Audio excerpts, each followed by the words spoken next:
今集我哋去嘅華西街、萬甲、龍山寺一帶，同西門町一樣屬於萬華區，保留咗好多歷史名店同埋米其林推介嘅小食。如果坐捷運過去呢，最近就係龍山寺站啦。第一站我哋嚟到萬甲清水岩祖師廟，呢度係台北三大廟門之一，亦都係三大祖師廟之一。電影《萬甲》好多場景都喺度拍攝㗎。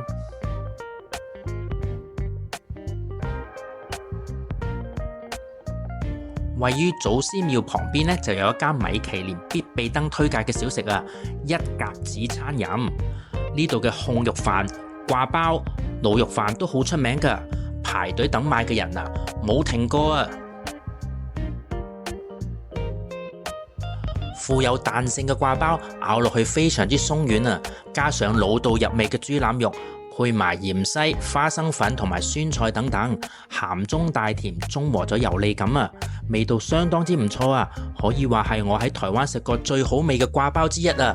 如果你都中意食掛包嘅話，記得早啲過嚟排隊啊！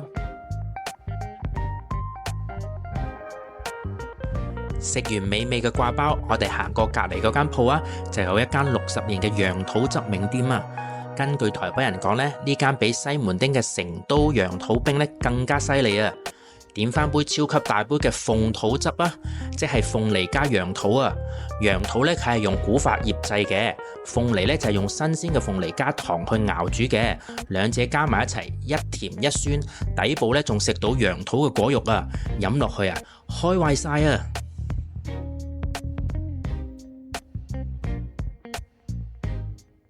繼續行，我哋嚟到萬華區嘅傳統市場直興市場啊！呢間賣蛋嘅鋪頭呢已經有70年歷史噶啦。據講呢度個蛋呢每日都係新鮮從牧場運過嚟嘅。另外呢仲有鴨蛋、鹹蛋、皮蛋等等。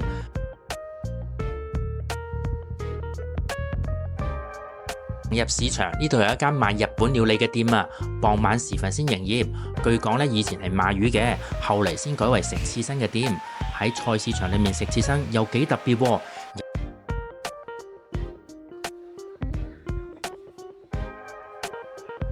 呢間呢叫佳味香肉鬆，同我哋打招呼嘅老闆已經70歲啦，13歲就開始同爸爸喺度做肉鬆啦。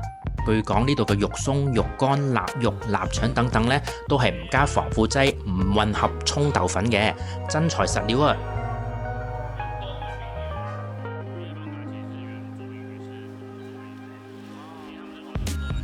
穿過直興市場，我哋嚟到貴陽街，呢度係台北第一街，曾經係台北最繁盛嘅街道。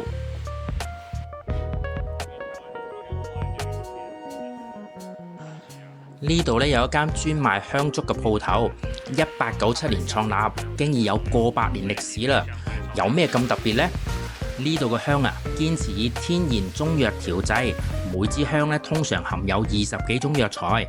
好似沉香咧可以順氣，檀香咧可以止痛，所以以前啲人會飲香灰水係有理據㗎。當然啦，要係好似呢一間老字號咁樣，用純中藥粉製作先可以㗎。呢度咧仲有一支好粗有雕龍嘅香啊，係呢度嘅鎮店之寶。據講啊，以前要重要節慶先會製作㗎，而家已經好少見㗎啦。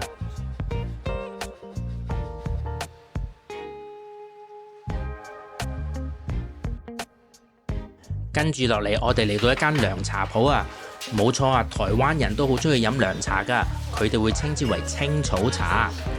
呢間老濟安呢，創立於1972年，一改傳統老舊嘅感覺，設有吧台俾客人飲茶噶，並且咧會為客人度身製作啊。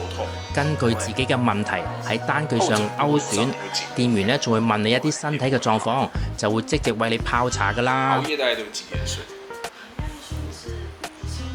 ？1、2點吧。1、2點，好。會口乾舌燥。有時候。偶爾。飲翻杯度身訂製嘅青草茶，微微甘甘都好易入口喎，感覺舒服晒。你呢仲可以帶走配方嘅，揾中藥鋪頭調製合乎你個人體質嘅涼茶。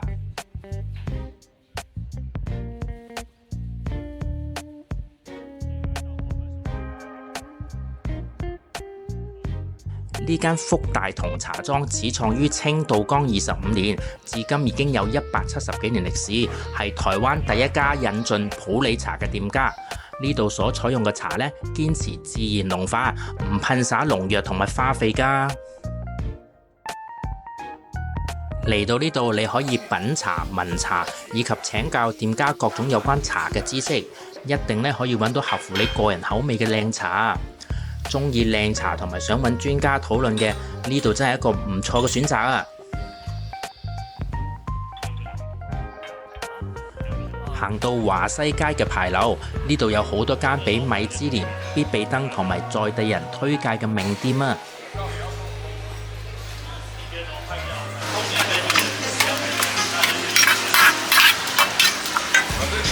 首先係魚3條魚嘅店啊，叫做油鮮。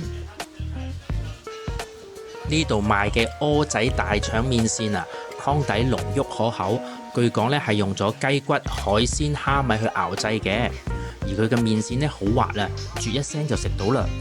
蚵仔方面咧又飽滿又大粒喎，食得出都幾新鮮㗎。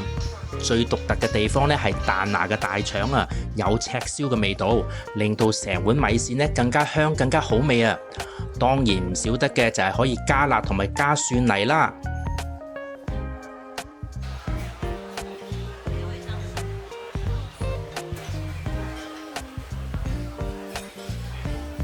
嚟到小黃煮瓜，呢度咧被唔少人譽為台北最美味嘅滷肉飯啊，亦都係必比登米芝蓮推介嘅鋪頭嚟㗎，所以好多人都會喺度等食㗎。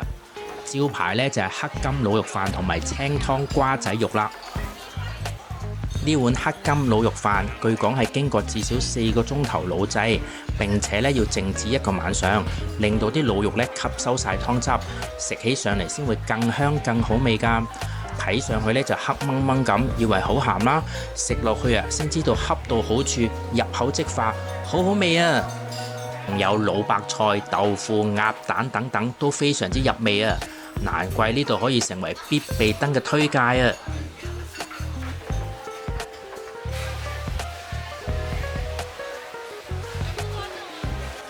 喺小黃煮瓜嘅隔離呢，就係壽司王，呢度嘅關東煮呢，係店家親手做㗎，豆皮鬆軟吸收晒湯汁，魚漿呢紮實鮮甜，而關東煮嘅靈魂蘿蔔呢，更加係老到變黑蘿蔔啊！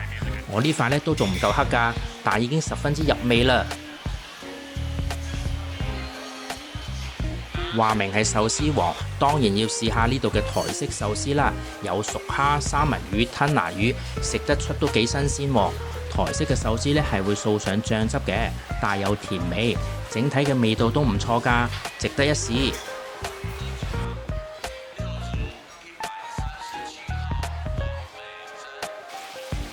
喺壽司王對面呢，仲有一間臭屁大叔，專門賣臭豆腐。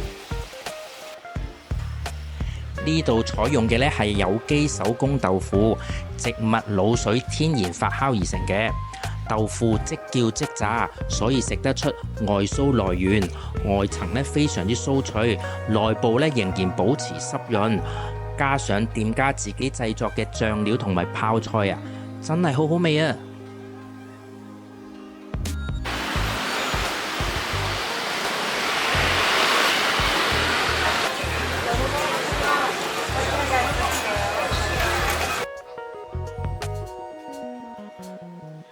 位於龍山寺對面嘅9日咖啡呢，係起源於一個開鎖佬啊，因為佢自己好鍾意飲咖啡，所以親自挑選同埋烘焙咖啡豆，所以喺開鎖嘅旁邊呢，開埋咖啡店賣咖啡啊，結果啊一炮而紅啊！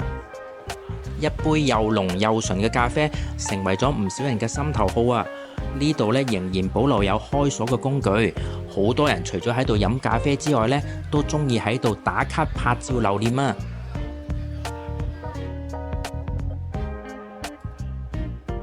最後呢，我哋嚟到一間百年老店川葉肉丸，原本呢係喺新竹城隍廟隔離嘅，輾轉呢先嚟到廣州街而家嘅呢個位置。呢度主打嘅紅糟肉丸係採用溫體嘅新鮮豬後腿，加上自家調製嘅紅糟口味等，仲有南頭普洱嘅香菇、嘉義鳳尾筍等等，先蒸後炸，超彈牙，鹹中帶甜，非常之香口入味啊！呢碗綜合肉羹全部都係手工製作㗎，包括魷魚係自己發㗎啦，貢丸係自己打㗎啦，全部都係手工製作。食一碗綜合湯羹啊，全部配料都食得到，超級豐富啊！